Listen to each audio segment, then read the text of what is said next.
There's so much interesting landscape. You could do a lot here. The property has become, very, very attractive to many movie producers. We have festivals coming in, we have Tough Mudder, we have endurance races of all sorts. We did Tomorrow World for 3 years. Our bread and butter is equestrianism. We're very proud of that. They're our sort of our flagship events. We have about 50 competitions a year. What we're trying to do is to create raving fans. And that is something that we've done, and we bring lots of people here for different reasons. Obviously the biggest reason being the horse community, and they absolutely love the fact that we share this piece of beautiful nature with them.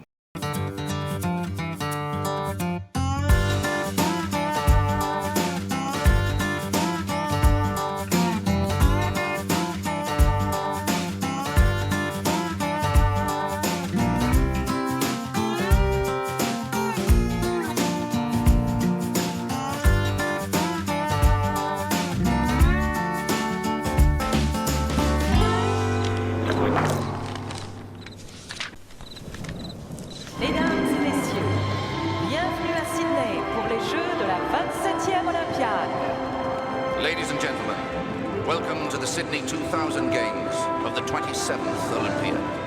It was just an unbelievable moment, and an unbelievable experience. We were right behind Belarus, I remember that. La Belgique. Belgium. We came out of that tunnel, and all of a sudden there you are, and they announced Belgium, and you wave at everybody, and 3 billion people are looking or watching, and it's just an incredible feeling. My cousin, who ended up being a 3-time Belgian champion show jumping, was always a mentor and a great example for me. So he had all kinds of horses. So as soon as I was tall enough or big enough or strong enough to ride one of his horses, I started doing that, and he gave me some lessons. It's really a family thing. My grandfather had 40 horses, and so did his father and his father. I'm the oldest of 7. When number 5 was born, my dad bought a pony for us. We bought a little thoroughbred off the track for what was in those days about $800, and it was just an incredible little jumper, which we didn't know because it was just a thoroughbred off the track. I had a fantastic time with that, and as I started winning, one year I did 14 competitions with that little mare and won 13 of them.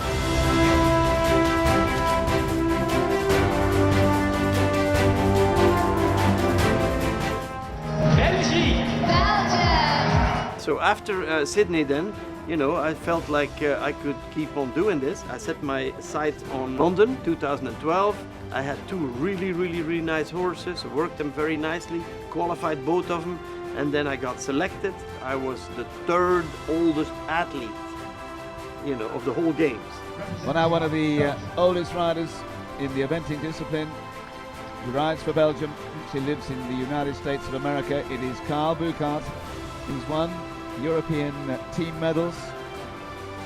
Back in Punchestown in 2003, had a horse called Welton Molecule that he won a team bronze. 3-day eventing, you can call it equestrian triathlon if you want to, because it's dressage, show jumping, and then cross-country jumping in one discipline. So the first day is dressage, and there's specific dressage tests that one has to study and learn and perform in front of a judge. I have to say this is one of the best tests I've seen Carl riding. I agree. I couldn't 58 agree more. in the Olympic Games, what better time? Absolutely. Couldn't have a better time to do it. This is a very good performance. It just lit behind that first flying change, but the second one was nice and very good hug. Well done, Carl Bouchart.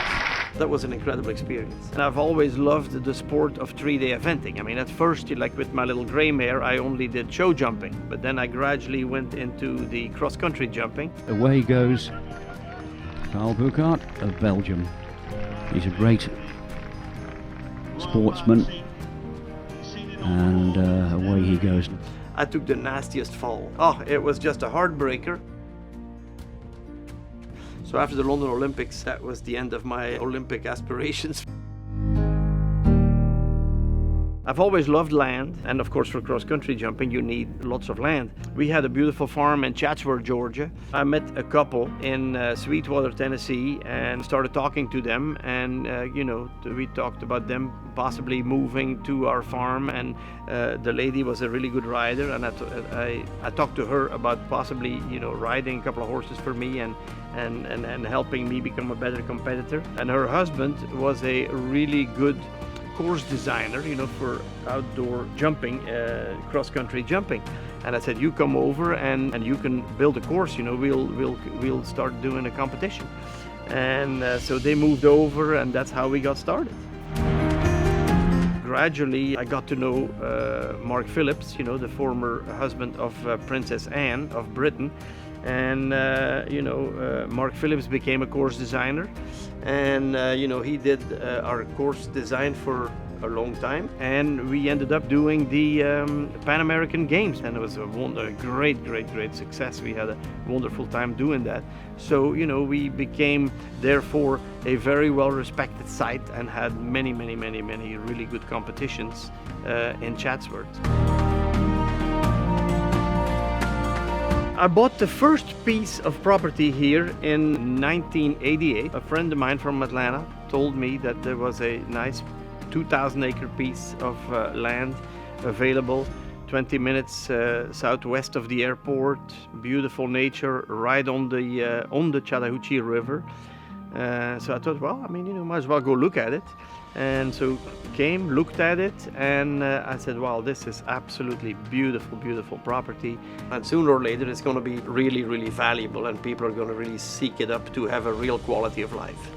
And then gradually, when other pieces became available, we just added adjacent pieces and ended up with the 8,000 acres we have today. When we decided to start the equestrian program here in Chattahoochee Hills, Rich Temple came with me, and he was the gentleman of the young couple that had joined us, and they came with me. She worked off and on for me riding my horses. She got me to the Olympic Games the first time in the year 2000. Then she came back and she helped me get to the Olympic Games in 2012. But Rich came with me, and he helped the original development of what we call the Horse Mansion, where we do functions now. And he also developed the whole competition venue, 240 stalls, 3 pods of 40 and 6 pods of 20, so in total 240 permanent stalls, with a beautiful layout of 2 large Grand Prix arenas, and next to those 2 Grand Prix arenas, a warm-up arena, smaller warm-up arena by each of the big arena. We started the eventing program when Rich was still here, and then Rich left, and then Hugh came, and then Hugh has built it out to a world-class facility.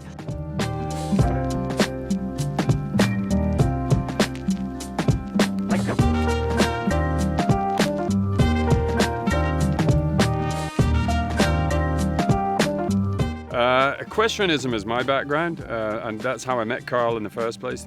I was an eventer, a 3-day eventer. It's an Olympic discipline equestrian sport, and I'm a course designer. And so when he was developing equestrian events here, he asked me, when they had the American Championships here, he asked me to come and design the courses for the American Championships. At the time, probably neither of us thought there was the scope to do what we're doing now with the property. It was just develop what we already have, and we're continuing to develop what we already have. This is one of those very rare opportunities where you have to curb your enthusiasm. A designer here could, if they wanted to, get very carried away. There's so much interesting landscape. There's obviously features like this big horse mansion that we're sitting at here to incorporate into the course where possible. So you could do a lot here, and the beauty of that is we run a number of horse events here a year, and it means I can vary it up a lot. I can have a very different look in May to the event that we run in April. So the competitors keep coming back because there is the variety, and they know there's going to be a variety here.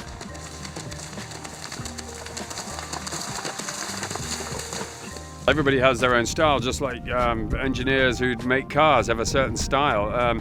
I personally prefer attacking cross-country courses where they can move through the course boldly and strongly, and keeping more natural elements at the fore, instead of some designers have a little bit more Hollywood involved, bright colors and all that sort of stuff. I prefer natural brush colors and logs and natural materials, and keeping those natural elements to the fore. A horse has to leave a cross-country course better for having tackled it, and that's ultimately what you're after. And if they haven't had a great experience, then it's you'd like to believe it's because they weren't ready. They need to maybe go down a level and re-prepare before coming back up to the level they were competing at, and not because you've asked them some tricky question that was unfair to the horse. So that said, the faster, bolder, more attacking courses, leaves less room for error from that perspective.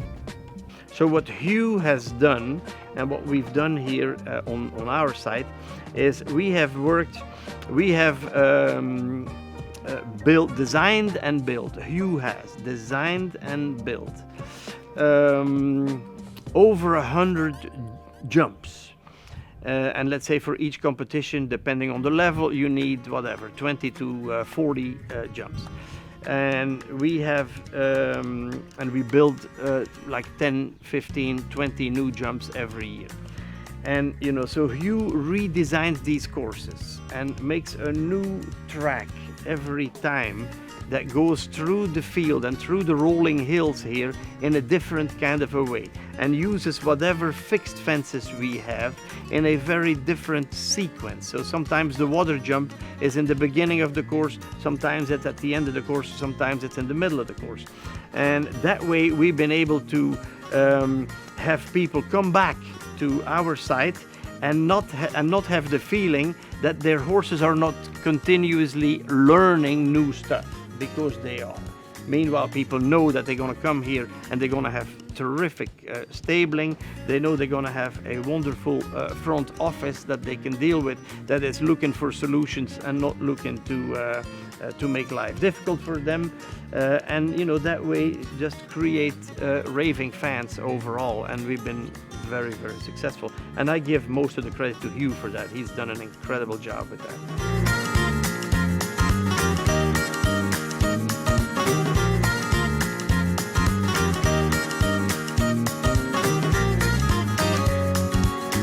The beauty of all Olympic equestrian sports, anyway, is that it's men against women, boys against girls, and it's all ages. And so you can be Jemima Clippity-Clock, age 15, competing against an Olympic champion.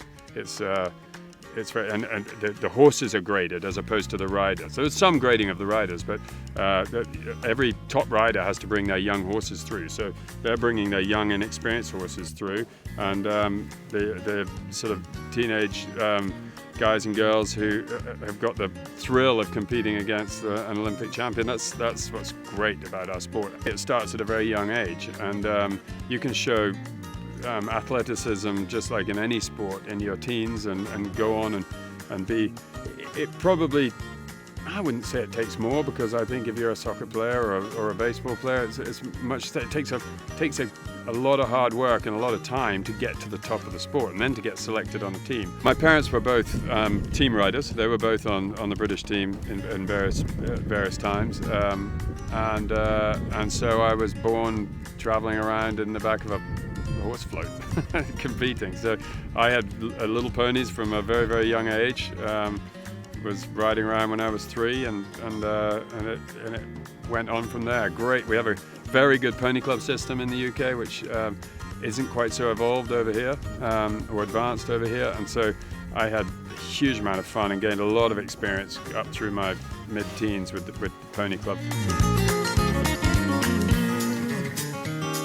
Pony Club it supports the youth in equestrian sports. So we have Pony Club Camp, where you go away for a week and you hang out with 50 other kids and and you're taught how to look after horses and look after the stable yard and how to ride properly and are introduced to different disciplines within equestrian sports, and then you choose to try and flourish in a couple of different disciplines as opposed to being quite so broad-minded about just flying around a field on a pony. It's a wonderful way to teach your child responsibility and a wonderful way to grow up in harmony with their animal. It teaches wonderful values, but it's a commitment for the parents. There is absolutely no question about it, because number one, it costs a certain amount of money to keep a horse. Clearly, if you want to set up the infrastructure at your own place, number one, you have to have enough land to build a little barn, and then you have to be committed to doing the work, unless you are have a big enough program where you can hire somebody. But otherwise you do the work yourself, and that means that cleaning your horse and putting it in the pasture and bringing it back in and feeding it in the morning and feeding it at night and cleaning the stalls and on and on and on. And then if you go to the competitions, you have to have transportation. You have to have a truck, preferably a dually, preferably with a gooseneck trailer, anywhere from 2 horses to 9 horses. So it's a major commitment. But if you can, even as a non-horse person, if you can get into it, and if you can get satisfaction out of your kids competing and having a real purposeful youth, if you wish, growing up period, rather than hanging out in no man's land and getting exposed to bad habits. It's a wonderful thing to do if you're into it, and if you want to put the passion in it yourself. There is a pony club system in the US, and it's certainly growing.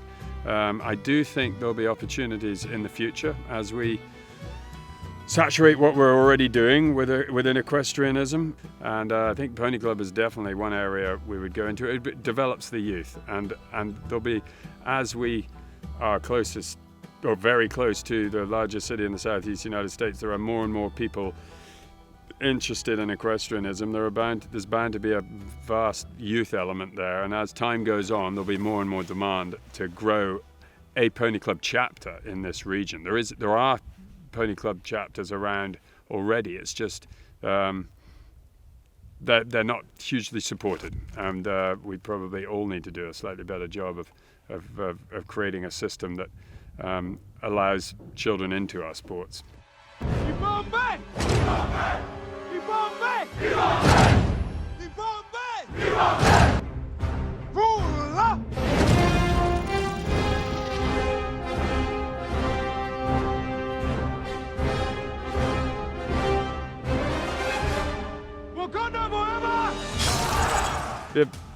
The focus has always been on Carl being an equestrian and this being an equestrian-based property. It just is important to let people know that there are many other activities that happen out here. This is not just a rich man's paradise that only horsey people get to come and visit.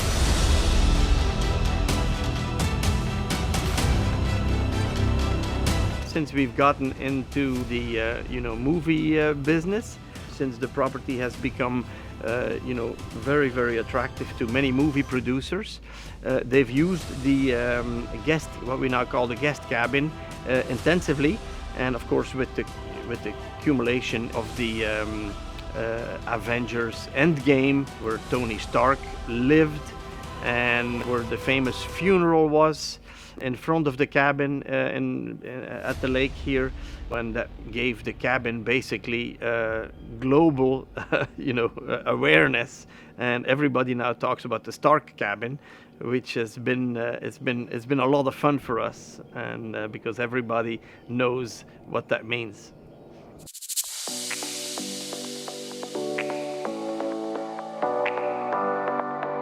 In 2012 we had a music festival here with several groups and a couple of stages. I think it was a main stage and maybe one smaller stage, and it was a good success for the first year. obviously it takes a while to get something like that going. But then after that first year, we immediately were able to attract the people from Tomorrowland in Belgium. And I had a really good friend in Belgium whose son-in-law was the founder of Tomorrowland in Belgium. They were very excited, and within 3 months we had an agreement, and they came here. They couldn't call it Tomorrowland because that is a registered name for the Disney company, so they called it Tomorrow World, and so we did Tomorrow World for 3 years.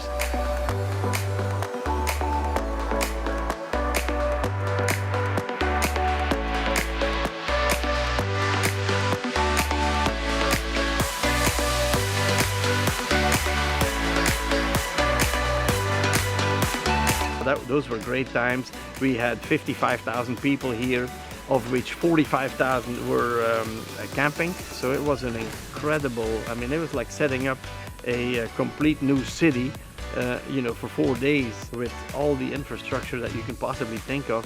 And the camping went anywhere from regular little tents, but beautiful little tents with design, the Tomorrow World designs, to very elaborate VIP compounds, if you wish. It was a lot of fun for those 3 years.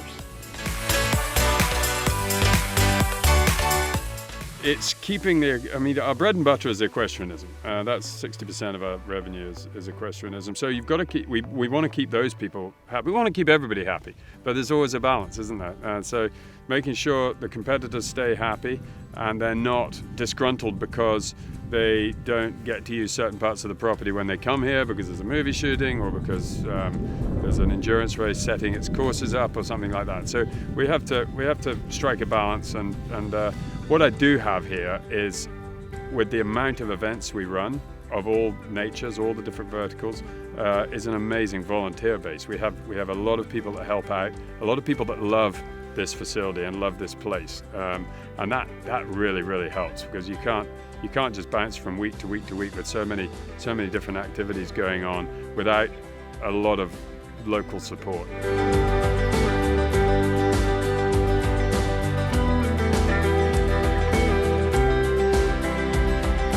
Our eventing is really becoming very popular. The 100 jumper shows are increasingly popular, and with that comes a migration of people to the community. So there are more and more equestrians moving to our area, to within the Atlanta metro area, and so more and more are coming to compete here. So I do think as a future, it's bright.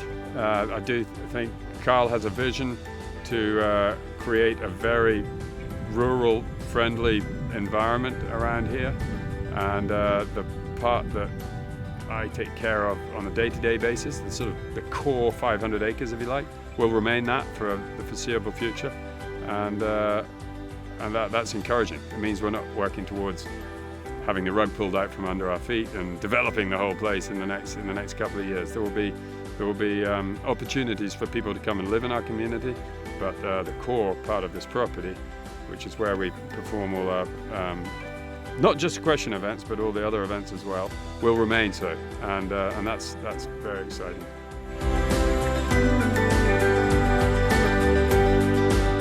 As wonderful as it is to be able to buy a beautiful piece of nature, it is infinitely more satisfying to be able to share it with the world.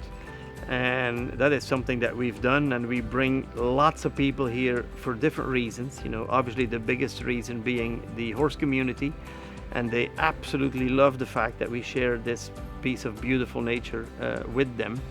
But also the movie people, also people like Tough Mudder that come here, also the concert people that come here and they say, wow, how wonderful that we can do our beautiful concert, in conjunction of this incredibly beautiful piece of nature. And just to see tens of thousands of people going away from here with a full and warm feeling and a happy heart, if you wish, it's just wonderful to see for me, rather than just keep this property incognito and just egotistically for myself. That would be bad.